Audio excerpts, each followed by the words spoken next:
Hindi, sa we always say that love is what the world needs now. Aside, Tagalog na. Lagi natin sinasabi na ang pag-ibig at pagmamahal ang tanging kailangan ng mundo ngayon. Bukod sa pag-ibig at pagmamahal, ano pa sa tingin mo ang kailangan ng ating mundo ngayon? Okay. Lagi natin sinasabi na ang pag-ibig at pagmamahal ang tanging kailangan ng ating mundo ngayon.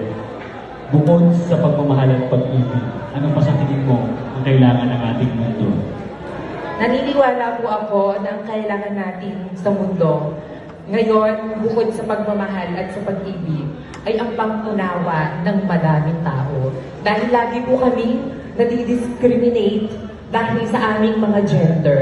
Dahil naniniwala po ako na dapat ang trato dito sa ating mundo ay pantay-pantay.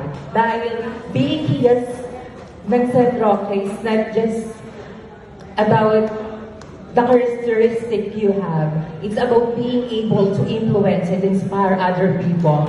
So whatever characteristic you have, as long as your heart is willing to serve and you have a strong mind to show to the people, then you can be hiyas ng San Roque.